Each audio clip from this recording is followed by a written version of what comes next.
had a strong 6.1 magnitude earthquake today, striking in the Gulf of California, west of Guadalajara, Mexico. We know that we had a 6.5 Nevada a few days ago, east of Long Valley Caldera. And this earthquake today again was on the San Andreas Fault, south of Baja California. We know we have a mantle plume there, as you can see. And let's take a look at the map so we can have a better idea of where exactly it is. Here we are at Seismo Berkeley, and this is all the earthquakes this past week. This is the location of the earthquake, 6.1. As we know, we had another earthquake, other earthquakes in that area days before, much smaller than that, as we can see right back here. Okay, this was 2 days ago, 4.1. And as we know, this is where we have our mantle plume coming from this area, spreading to the west and also to the east. This is the one that feeds the San Andreas and Walker Lane fault system, where we have our high threat volcanoes. And we've even had the recent quake 5.3 here yesterday. And before that, the 6.5. Nevada. We know that Nevada has an array of volcanoes, volcanic fields, Nevada, and this is Long Valley Caldera right here, as we see. Salt Lake City is still having swarms after the 5.7 on March 18. The 6.5 that hit Idaho is still having earthquake swarms here as well. We have 8 volcanoes south of Salt Lake City. We have 9 volcanoes in Idaho. This is Yellowstone right here. And the mantle plume goes this way, making that imaginary 7 right here. Okay, so we've had a tremendous amount of strong volcanoes this past month. The 5.7, Salt Lake City 6.5, March 31st here. A couple of days ago, 6.5 back here on the 15th of May, if I remember. And then we had this one as well. This is big as well, the 5.3. And we have this one here today. And let's, this is Guadalajara, as we see, it's about 500 miles off. And let's go see the shake map. That's it right there. Gulf of California right here. And it's right on the San Andreas Fault, as we can see right here. And we know we have a lot of magma under there and a lot of volcanoes in Mexico as well. And, sorry, this is it right here. Okay, we have it right here. And going back to our map to see how many people, 12 people reported it. And it's an area of seismic activity, as we know.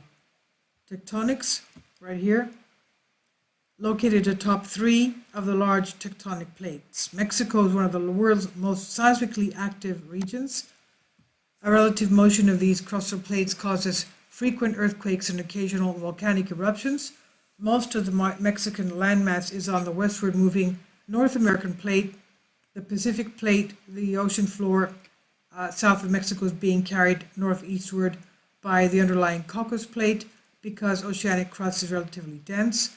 When the Pacific ocean floor encounters the lighter continental crust of the Mexican landmass, the ocean floor is subducting underneath the North American plate, creating the deep Middle American Trench along Mexico's southern coast.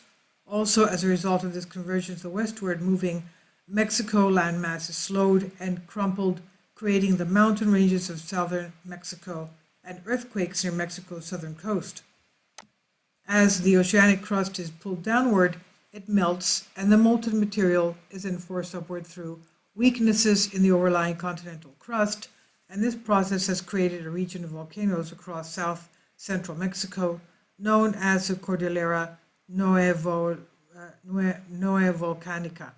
And the area west of the Gulf of California, including Mexico's Baja California Peninsula, is moving, that's this area here, is moving northwestward with the Pacific plate at about 15 millimeters per year. That's pretty fast. And here the Pacific and North American plates grind past each other, creating strike-slip faulting. The southern extension of California's San Andreas Fault. In the past, this relative plate motion pulled Baja California away from the coast, split off. Where are we? Away from forming the Gulf of California, and is the cause of earthquakes in the Gulf of California region today. And that's exactly where we've had our earthquake, in the Gulf of California. Mexico has a long history of destructive earthquakes and volcanic eruptions.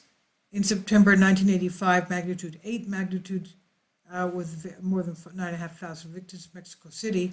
The southern Mexico volcán de Colima, the Colima volcano, eruption 2005 and 1982 respectively, and the Paricutin volcano of Mexico City began venting smoke in a cornfield in 1943.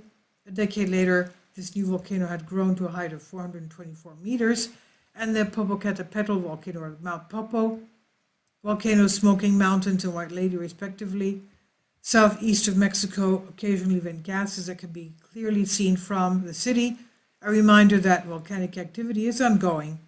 And in 1994 and 2000, and even this year, Popocatépetl is renewed its activity, forcing the evacuation of nearby towns, causing seismologists and government officials to be concerned about the effect of a large-scale eruption might have on newly populated region.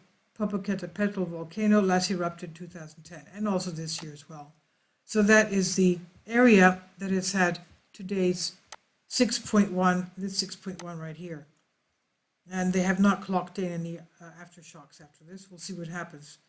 Please be careful, all of you on the West Coast, because as we see here, we have a tremendous amount of strong volcanoes, strong earthquakes. Thank you.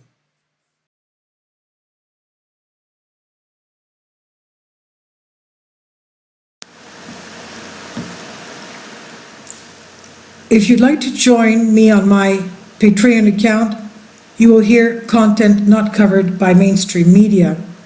These riveting stories will be based on my research, and I will state my opinions and give my personal insight on diverse and controversial subjects and world events not covered by mainstream media, and not supported by YouTube guidelines.